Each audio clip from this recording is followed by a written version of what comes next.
O Ártico está mudando rapidamente à medida que vemos as grandes potências competirem por seus recursos naturais e também usarem a região como um corredor de transporte muito competitivo.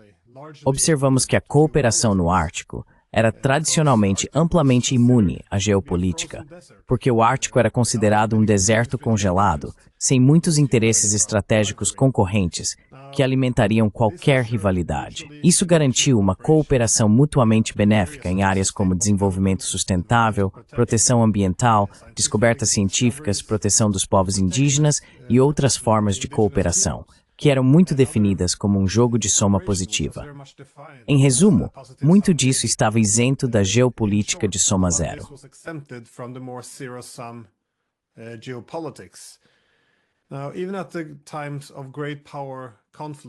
Agora, mesmo durante os tempos de grande conflito de poder na Guerra Fria, a cooperação no Ártico muitas vezes continuava a ser isenta disso, devido à cooperação mutuamente benéfica e à construção de confiança.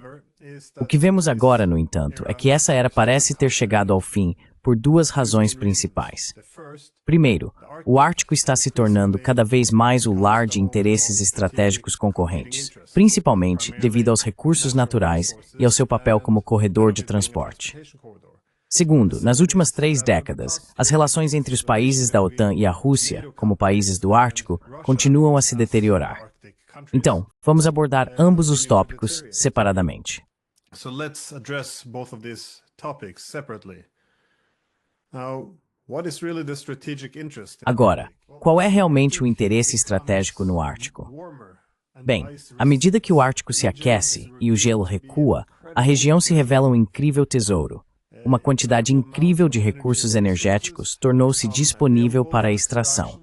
Não estamos falando apenas de petróleo, mas também de gás e minerais, que podem realmente impulsionar a economia internacional nas próximas décadas. O Ártico também abriga corredores de transporte marítimo, que são tanto mais baratos quanto mais rápidos do que seus rivais.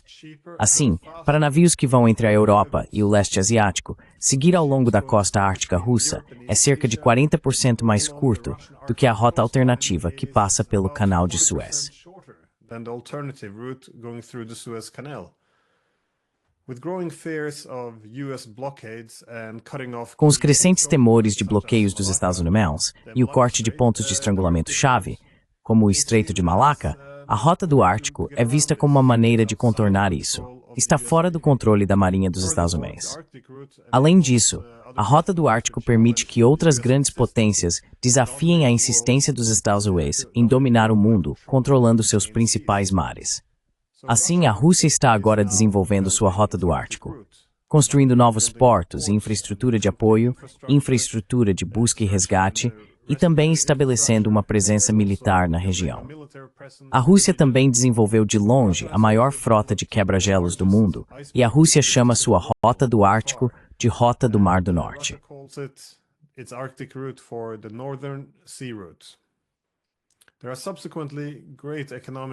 Existem, portanto, grandes interesses econômicos no Ártico que podem contribuir para deslocar ainda mais todo o equilíbrio geoeconômico de poder no mundo do Ocidente para o Oriente, o que implica que competição e conflitos são esperados, e há muito em jogo.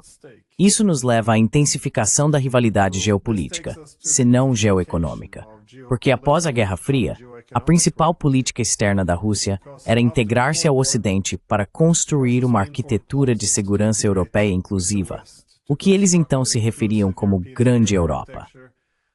Isso era relevante para o Ártico e seu desenvolvimento, porque os países ocidentais e suas corporações foram priorizados para a cooperação econômica pelos russos na extração de energia.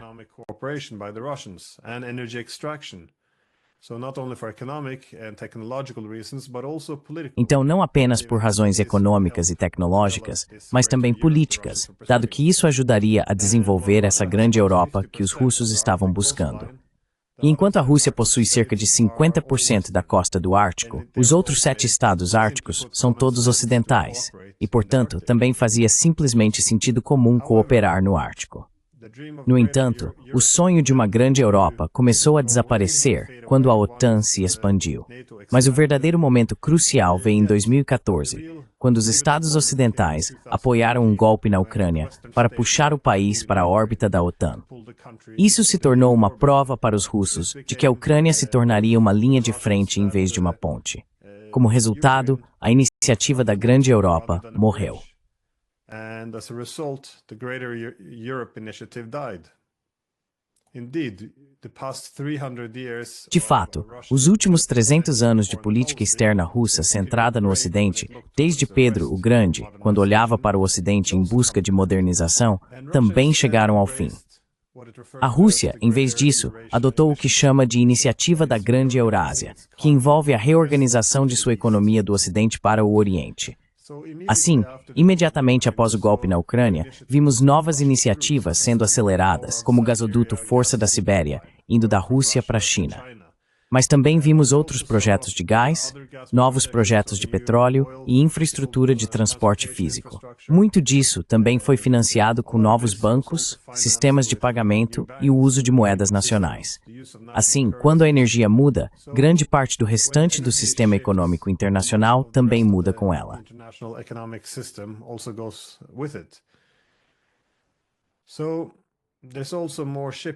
Então, há também mais transporte que pode ser feito fora dos sistemas de seguro ocidentais. No geral, vemos agora um crescente desacoplamento do sistema econômico centrado no Ocidente, com a China se tornando o principal e indispensável parceiro da Rússia. Agora, o que torna as coisas ainda mais problemáticas é que a OTAN expressou sua intenção de se envolver mais no Ártico. Vimos com Mike Pompeo em 2019, ele fez um discurso geopolítico no Conselho do Ártico, no qual a Rússia e a China foram vistas como desafiantes-chave lá. Isso foi algo muito incomum, porque o Conselho do Ártico geralmente não era o formato para buscar ou falar desse tipo de interesse militarista de soma zero.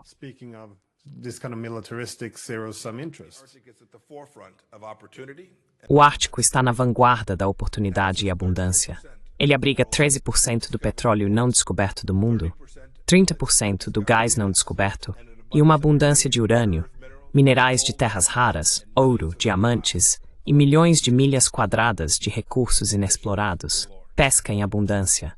E seu ponto central, o Oceano Ártico, está rapidamente assumindo um novo significado estratégico. Reduções constantes no gelo marinho estão abrindo novas passagens e novas oportunidades para o comércio. Isso poderia potencialmente reduzir o tempo de viagem entre a Ásia e o Ocidente em até 20 dias. As rotas marítimas do Ártico poderiam se tornar os canais de Suez e Panamá do século XXI.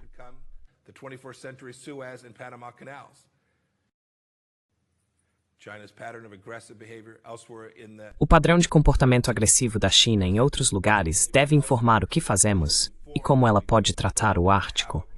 Estamos preocupados com a reivindicação da Rússia sobre as águas internacionais da Rota do Mar do Norte, incluindo seus planos recém-anunciados de conectá-la com a Rota da Seda Marítima da China.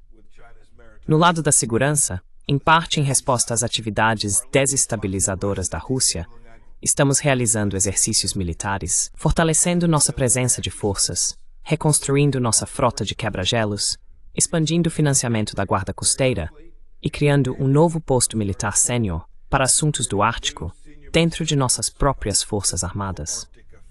O exercício Trident Juncture da OTAN, no outono passado, foi o maior exercício militar no Ártico desde a Guerra Fria, com mais de 50 mil pessoas participando.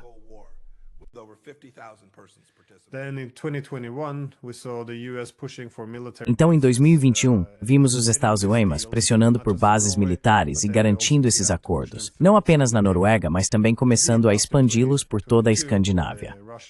De fato, após 2022, quando os russos invadiram a Ucrânia, vimos que o Ocidente suspendeu a cooperação no Conselho do Ártico. E a OTAN buscou uma expansão adicional com a Finlândia e a Suécia se juntando. De repente, de todos os 8 países árticos, tínhamos um que era a Rússia, com cerca de 50% da linha costeira. Os outros 7 são agora todos países da OTAN: Eswâin, Canadá, Islândia, Noruega, Suécia, Finlândia e Dinamarca, sendo a Groenlândia o que torna a Dinamarca um estado ártico. So NATO, which is a military bloc, Então a OTAN, que é um bloco militar com a missão pós-Guerra Fria de estabelecer hegemonia coletiva na Europa, agora também argumenta que a OTAN deveria ser encarregada da segurança no Ártico, onde a Rússia novamente possui metade da costa. Para Moscou, isso soa como uma declaração para escalar dramaticamente a nova Guerra Fria. Então, o que a Rússia está fazendo, dado que a rivalidade entre grandes potências está se intensificando e os países ocidentais nem querem falar com a Rússia no que costumava ser um Conselho Ártico Geopolítico? Bem, o desenvolvimento do Ártico está se tornando cada vez mais uma iniciativa integrada sob essa maior iniciativa da Eurásia. integrate under this greater Eurasia initiative. The main partner, therefore, in the Arctic. O principal parceiro, portanto, no Ártico está se tornando a China. E vemos a China referindo-se a si mesma como um estado próximo ao Ártico. Agora, olhando para um mapa, a China não está perto do Ártico, mas mesmo assim, isso reflete suas intenções e também sua capacidade atual de se tornar um jogador-chave no Ártico.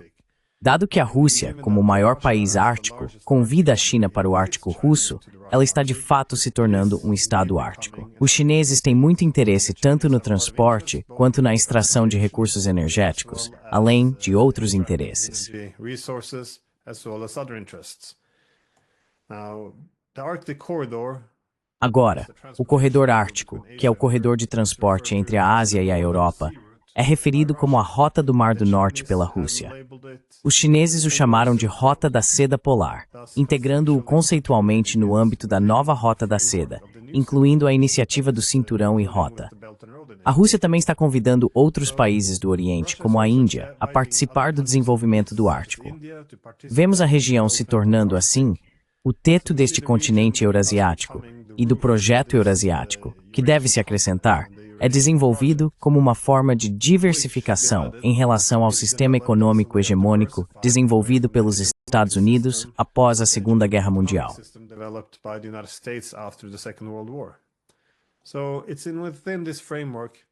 Então, é dentro desse contexto que agora vemos os Estados Unidos reagindo para aumentar seu papel no Ártico. Trump, como vimos, agora pediu a anexação da Groenlândia. De fato, ele também expressou interesse na Groenlândia durante sua primeira administração. Mas desta vez, Trump não descarta o uso de força militar para tomá-la da Dinamarca, o que também acabaria com o status da Dinamarca como uma potência ártica. A Groenlândia é rica em minerais, é um território vasto e também é importante para obter acesso ao Ártico e aos corredores marítimos. Então os europeus agora, eles realmente não estão em posição de resistir à pressão vinda dos Estados Unidos para assumir seus corredores de energia e transporte.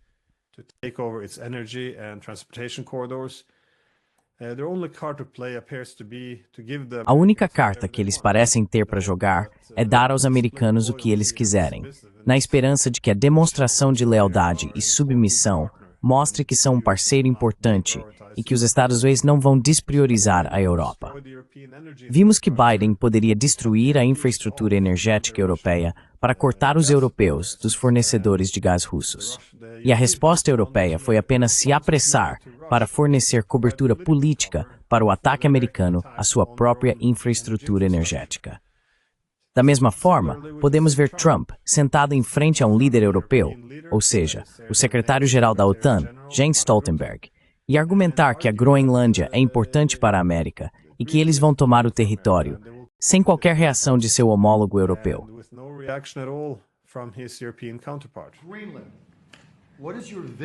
Groenlândia. Qual é a sua visão sobre a potencial anexação da Groenlândia e obtê-los potencialmente? Bem, eu acho que isso vai acontecer. E estou apenas pensando, não pensei muito sobre isso antes, mas estou sentado com um homem que pode ser muito instrumental. Sabe, Mark, precisamos disso para a segurança internacional, não apenas segurança internacional. Temos muitos dos nossos jogadores favoritos circulando pela costa, e temos que ter cuidado, e estaremos conversando com você. É realmente uma pergunta muito apropriada. Muito obrigado.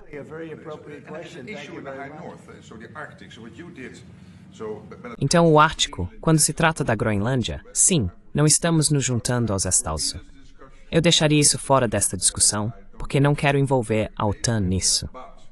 Mas quando se trata do extremo norte e do Ártico, você está totalmente certo. Os chineses estão agora usando essas rotas. Sabemos que os russos estão se rearmando. Sabemos que temos uma falta de quebra-gelos, portanto, o fato de que fora da Rússia existem 7 países árticos trabalhando juntos sob a liderança dos Estados Unidos é muito importante para garantir que essa região, essa parte do mundo, permaneça segura. E sabemos que as coisas estão mudando lá, e temos que estar presentes.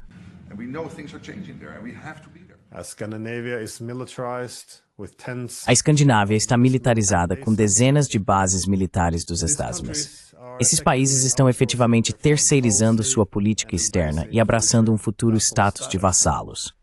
O Ártico está, portanto, rapidamente se tornando uma região-chave para as grandes potências competirem por recursos futuros.